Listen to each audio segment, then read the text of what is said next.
The magnetic clamp failed at exactly the wrong moment. Danny Reeves had been guiding a cargo container into position when he heard the sound. It was a deep metallic groan, the kind of noise that meant something very bad was about to happen. He had just enough time to think, well, this is going to hurt, before two shipping containers slammed together with him caught in between. The impact drove all the air from his lungs. He felt things crack inside his chest. The world went white with pain for a few seconds, and then slowly came back into focus. Around him, the cargo bay had erupted into chaos. Danny! Danny! Captain Oryx's voice boomed across the bay. The Bovani captain was a massive creature, built like a bull with thick gray skin and wide, worried eyes. He was already charging toward the containers, his hooves clanging against the metal floor. Other crew members were screaming. Someone was calling for an emergency shuttle. Danny could hear the panic in their voices, and it annoyed him a little bit. He was not dead yet. With a grunt, Danny pushed himself out from the narrow gap between the containers. His left arm did not want to work properly, and there was a wet feeling spreading down his side that was probably blood. But his legs still functioned. That was the important thing, that he stood up. "Oh, sweet mercy," whispered a Fenori crew member. The thin blue-skinned alien covered her mouth with both hands. "He is standing." "How is he standing?" Danny looked down at himself. His work suit was torn open across the chest, and he could see dark bruises already forming. One of his ribs was definitely broken. Maybe more than one. He poked at his side experimentally and winced. "Had worse," he said. "Anyone got a bandage?" Captain Oryx reached him and stopped short, staring at Danny like he was looking at a ghost. The big alien's lower lip trembled. "Danny," he said slowly, "you need to lie down. The medical shuttle is coming." "For this." Danny gestured at his injuries. "Captain, this is nothing. Just some bruises. I once fell off a roof back on Earth and broke my leg. Still had to walk 2 miles home because my phone was dead. This is fine." It was not fine. Danny knew it was not fine. He could feel something wrong inside his chest, something wet and grinding. But he had learned a long time ago that panicking never helped anything. You assessed the damage, you kept moving, and you dealt with problems one at a time. The emergency shuttle docked with the freighter 10 minutes later. The medical team that rushed aboard was expecting to find a body. Instead, they found Danny sitting on a cargo crate, drinking water and telling Captain Oryx not to worry so much. "Are you the patient?" asked the lead medic, a Fenori with silver blue skin and a very confused expression. "That would be me," Danny said. He tried to wave and immediately regretted it when his shoulder screamed in protest. "I think I might have cracked a rib or two." The medic ran a scanner over Danny's body. Her eyes went wide. She ran the scanner again, as if she did not believe the first reading. "Sir," she said carefully, "you have 3 broken ribs, a fractured collarbone, severe internal bruising, internal bleeding, and your left lung is partially collapsed." Danny considered this information. "So no bandage then? You need immediate surgery. You should not be conscious right now. You should not be alive." "Well," Danny said, pushing himself off the crate and walking toward the shuttle door, "let's go get that surgery then. Captain, I'll be back in a few days. Don't give away my bunk." Captain Oryx made a sound that was somewhere between a sob and a laugh. He had known Danny for 2 years now, and he still could not understand how humans worked. Any Bovani with those injuries would have died instantly. The Fenori medic looked like she had the same thought. Danny walked onto the shuttle under his own power. He sat down in a seat, buckled himself in, and asked if anyone had a snack. The shuttle launched toward Serenity's Light, the massive medical station that served this sector of space. The pilot had called ahead to warn them about the incoming patient. "Prepare for a catastrophic crush trauma case," the pilot said over the communication line. "Patient is a human male, multiple organ damage, internal bleeding." "Understood," replied the station. "Trauma team, standing by. Is the patient stable for transport?" The pilot looked back at Danny, who was asking the medic if she had any chips or maybe some crackers. "He is eating snacks," the pilot reported. There was a long pause on the other end of the line.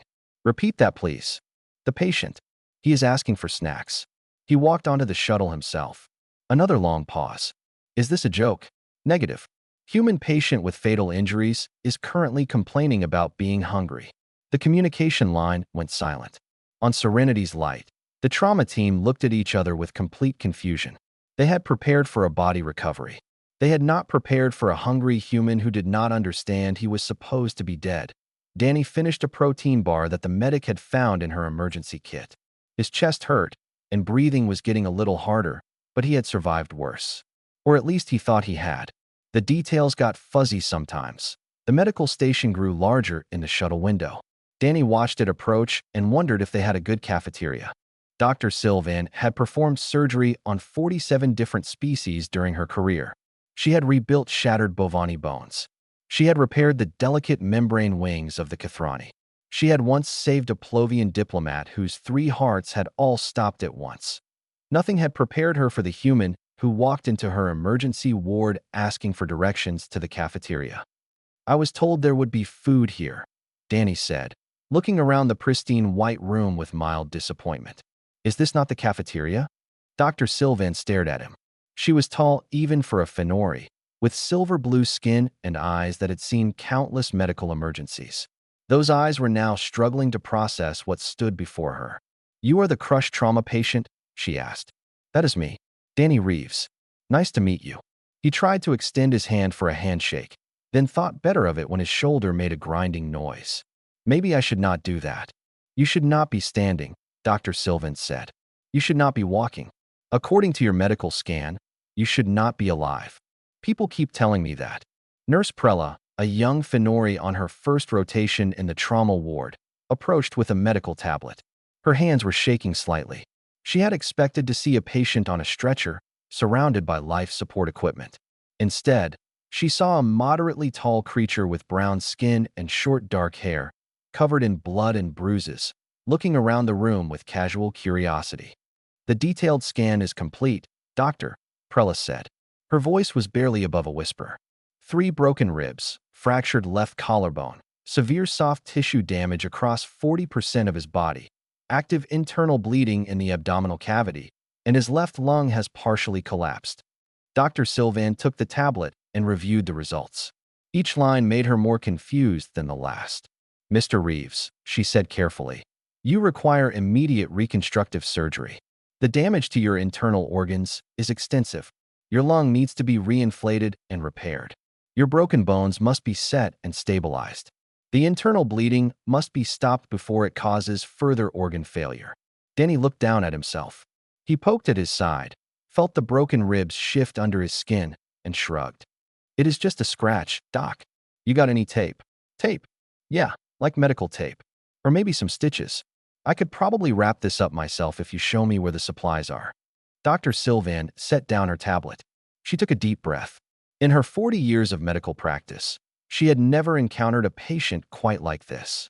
"Mr. Reeves, do you understand the severity of your injuries?" "Sure. Broken ribs, messed up shoulder, bleeding inside somewhere. But I can still walk, so it cannot be that bad. You can walk because you are in shock. Your body is flooded with natural chemicals that are blocking your pain receptors. When that wears off, you will collapse." Danny considered this. How long until it wears off? For most species, minutes. Perhaps an hour at most. Great. That gives me plenty of time to find the cafeteria. He actually started walking toward the door. Dr. Sylvan moved to block his path, which was a strange experience. She was not used to physically preventing patients from leaving. Usually, they were too injured to try. "Please sit on the examination table," she said firmly. "I insist." Danny sighed, but did as she asked. The moment he sat down, Nurse Prella rushed forward with monitoring equipment. She attached sensors to his chest and arms, and the machines immediately began screaming alarms. His heart rate is elevated. Blood pressure is dropping. Oxygen saturation is below normal parameters, Prella reported. She looked at Danny with something close to awe. "He should have lost consciousness 20 minutes ago." "I have a hard head," Danny said. "My mother always said so." Dr. Sylvan pulled up a chair and sat directly in front of her impossible patient. She needed to understand what she was dealing with. "Tell me about your planet," she said. "Tell me about Earth. What do you want to know?" "Everything." Danny talked while Prella worked. He told them about growing up in a small town where everyone worked with their hands. He told them about breaking bones as a child and being told to walk it off. He told them about bar fights and construction accidents and all the ways humans learn to ignore pain and keep moving. "On Earth," he explained, "if you stop moving when you are hurt, Sometimes you die. We learned a long time ago to just keep going. Fix it later, but keep going. Dr. Sylvan listened with growing fascination. She had never treated a human before. They were still relatively new to the galactic community, and most of them stayed close to their home system. She had heard stories, but she had assumed they were exaggerated. They were not exaggerated. I will prepare for surgery, she said finally. You will stay here and rest. Nurse Prella will monitor your condition. Fine, Danny said. But is there any chance someone could bring me a sandwich?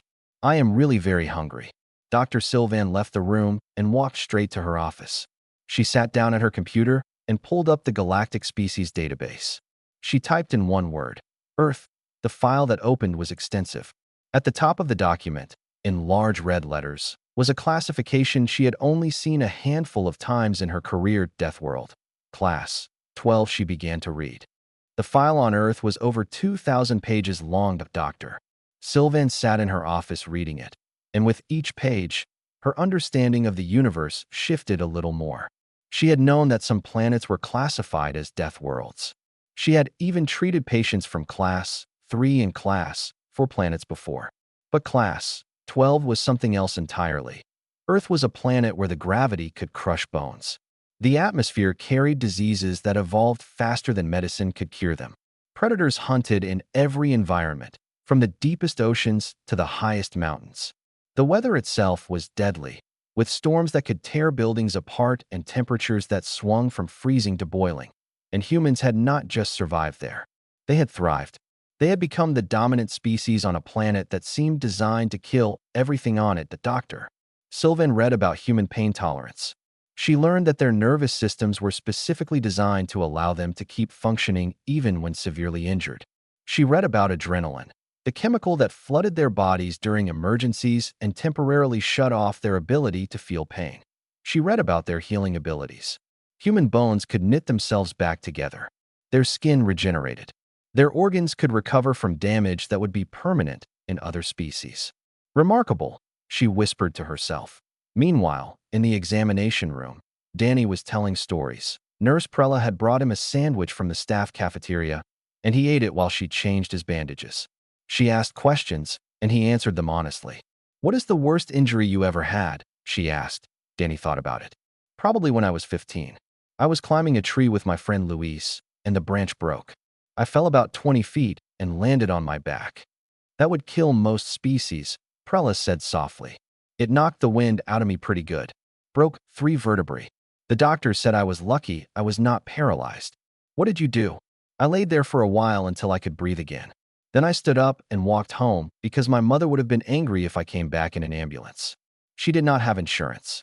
Prella's hands stopped moving. You walked home with 3 broken vertebrae. It was only about a mile, and I did not know they were broken at the time. I just thought my back hurt. She finished changing his bandages in silence.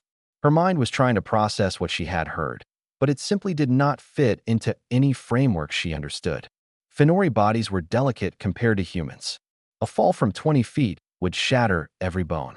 There would be no walking home. How do you handle the fear? She asked eventually. When you are injured, are you not terrified? Danny considered the question. Sometimes, but fear does not help anything. My father used to say that fear is just information. It tells you something is dangerous. What you do with that information is up to you. And what do you do? Usually, I keep moving. Fear wants you to freeze, to curl up and protect yourself. But on Earth, freezing gets you killed. You have to keep moving, keep thinking, keep solving problems. Panic is a luxury we cannot afford. Dr. Sylvan entered the room. She had been standing outside the door for several minutes, listening. Her database file on humans now felt inadequate. Statistics and classifications could not capture what Danny was describing. Mr. Reeves, she said, I have been reading about your planet. Yeah? What did you learn? That I have been dramatically underestimating your species. She pulled up a chair and sat next to his bed. I assumed your casual attitude toward your injuries was shock or mental impairment. I now understand it is simply how humans are built. We are pretty sturdy, Danny agreed. Sturdy is an understatement. Your species evolved to survive conditions that would drive most intelligent life to extinction. Your bodies are essentially self-repairing damage control systems wrapped around stubborn survival instincts. Danny laughed, then winced when his ribs protested. I never thought of it that way, but sure. I must ask you something important. The surgery I proposed is standard for species with your level of injury. But reading about humans, I am not certain you require it. Your body appears to be healing itself already. She showed him the latest scan. The internal bleeding had slowed significantly in just the last hour. His lung was already beginning to reinflate on its own. However, Dr. Sylvan continued, the surgery would speed your recovery considerably. Without it, you might take weeks to fully heal. With it, perhaps days. Do the surgery, Danny said. You do not wish to let your body heal naturally. Doc, I have been off work for half a day already. Captain Auric is probably worried sick about me. The faster I can get back to normal, the better. Dr. Sylvan stood up and prepared to leave. At the door, she paused. Mr. Reeves, may I ask why you are so eager to return to a job that nearly killed you? Danny smiled. Because they are my friends. Auric, the crew, they are like family now. And you do not make family worry longer than you have to. The doctor nodded slowly. She was beginning to understand humans a little better. They were not just physically resilient. They were emotionally resilient too, bound together by connections that drove them to survive against all odds. I will prepare the surgical suite, she said. Try to rest. Can I get another sandwich first? Yes, Mr. Reeves. You can have another sandwich. The surgical suite on Serenity's Light was the most advanced in the sector. It had equipment capable of operating on species ranging from the microscopic Telani to the enormous Bovani. It had machines that could rebuild organs from scratch and printers that could manufacture replacement bones.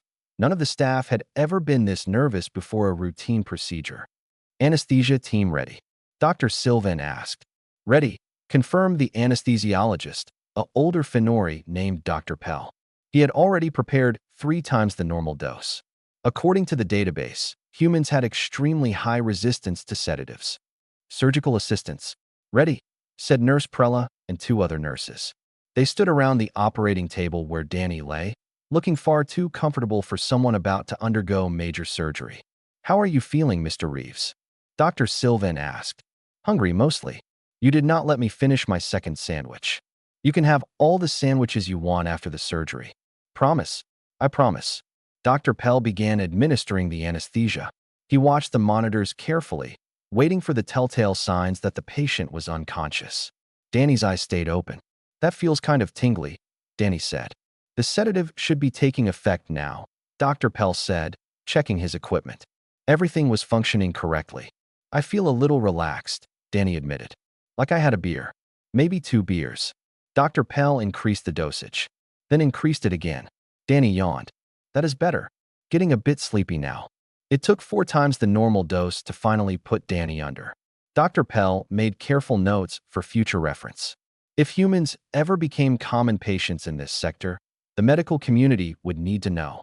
Beginning surgery, Dr. Sylvan announced. She made her first incision and got to work.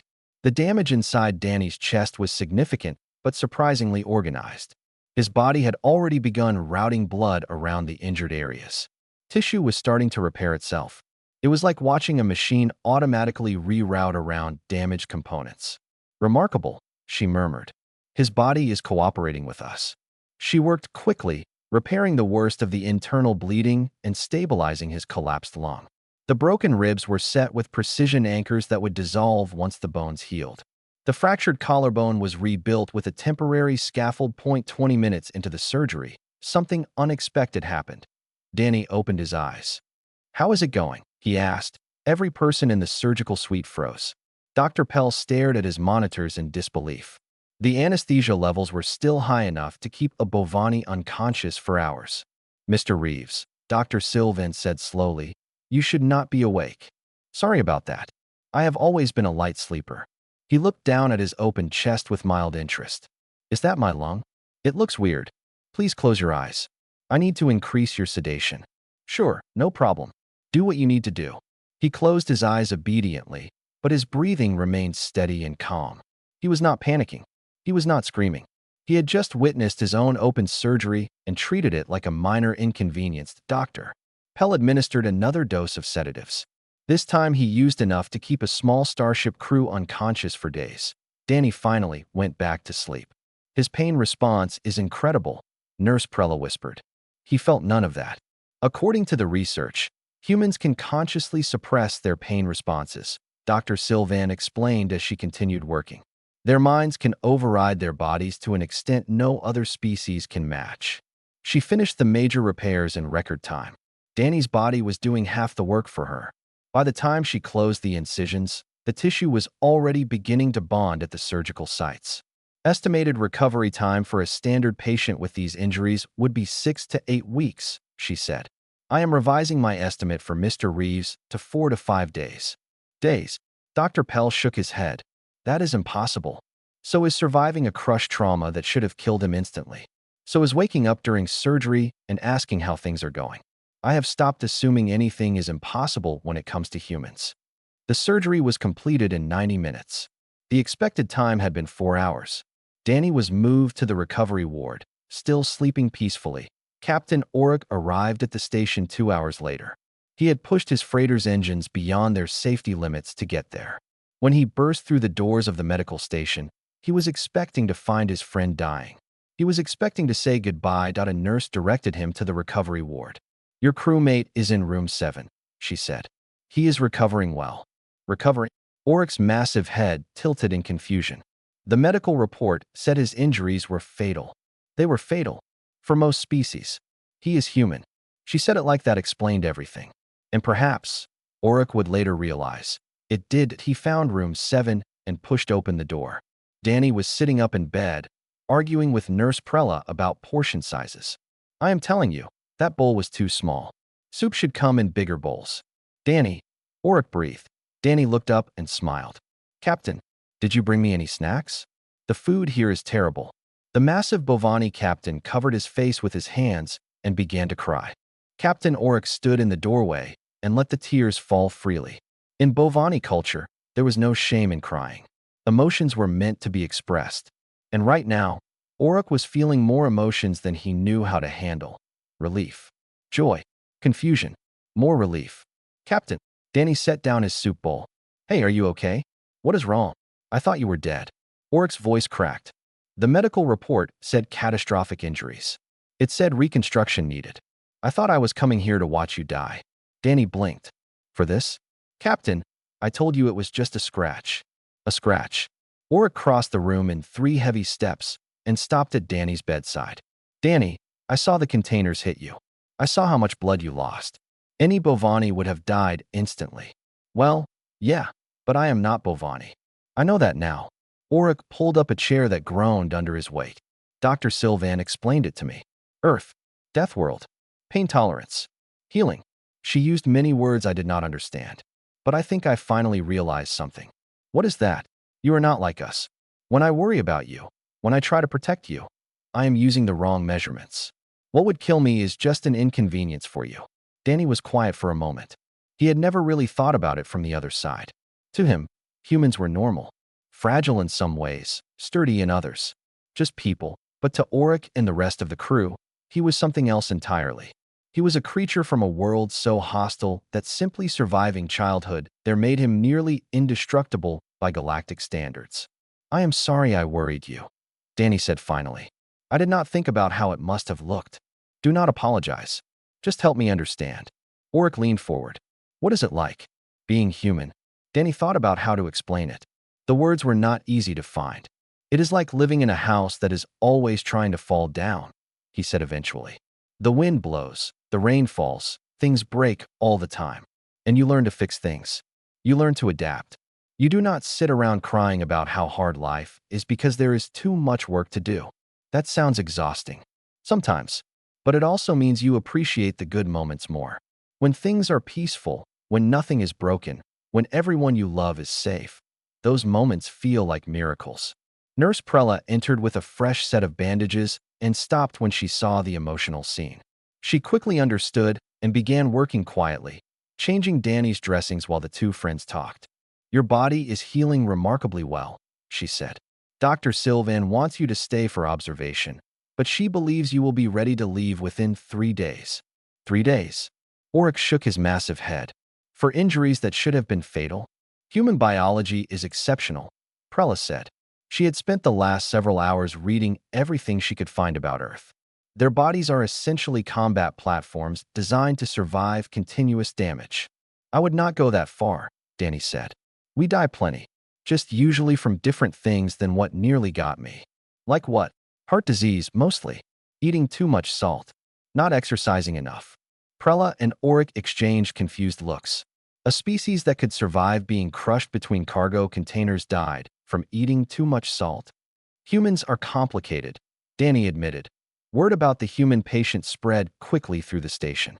By the next morning, Danny had become something of a celebrity. Aliens from different wards found excuses to walk past his room. Some of them stopped to stare. A few worked up the courage to ask questions. Is it true you walked into the emergency room with a collapsed lung? Asked a small Telani patient. I did not know it was collapsed at the time. Is it true you woke up during surgery and asked how things were going?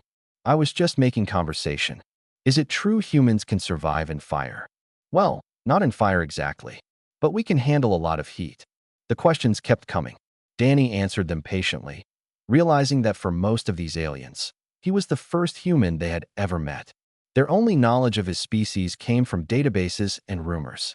Now they had a chance to learn the truth that by the end of the second day, Danny's room had become an unofficial gathering place. Aliens sat in chairs, on the floor, even in the doorway, listening to him tell stories about Earth. He told them about hurricanes and earthquakes. He told them about predators and diseases. He told them about the wars humans had fought against each other and the ones they had fought against nature itself. And he told them about the good things too. About art and music. About love and family. About the way humans celebrated every small victory because they knew how quickly things could fall apart. Dr. Sylvan visited on the third day and found her patient surrounded by an audience of 20 aliens. He is teaching us about Earth, Prella explained. It is absolutely fascinating. The doctor smiled. She had planned to release Danny tomorrow, but watching him connect with the other patients, she wondered if he should stay a little longer. He was doing something no medical procedure could accomplish. He was helping different species understand each other. On his fourth day at Serenity's Light, Danny Reeves sat in the common area and looked at the crowd gathered around him. There were Fenori with their silver-blue skin and long, delicate fingers. There were Bovani like Captain Auric, massive and gentle. There were species Danny had never seen before, each one different and strange and wonderful. And all of them were watching him with the same expression, curiosity, wonder, a desire to understand. I want you all to know something, Danny said. Humans are not fearless. We are not invincible. We die just like everyone else. We feel pain just like everyone else. A young Fenori raised her hand. Then what makes you different? Danny thought about the question. It was the same thing Dr. Sylvan had asked him days ago. The answer had taken time to find. We learned to keep moving, he said. That is the real difference. On Earth, everything wanted to kill us. The weather, the animals, the diseases, even each other sometimes. And we had two choices. We could stop and give up, or we could keep moving forward. Our ancestors chose to keep moving, and they passed that stubbornness down to us. But how? Asked a Bovani patient. How do you make yourself move when everything hurts? You think about the people who need you. You think about what happens if you stop. You get angry at whatever hurt you and decide you are going to survive just despite it. Danny smiled. Humans are very petty. We will survive terrible things just because someone told us we could not. The crowd laughed.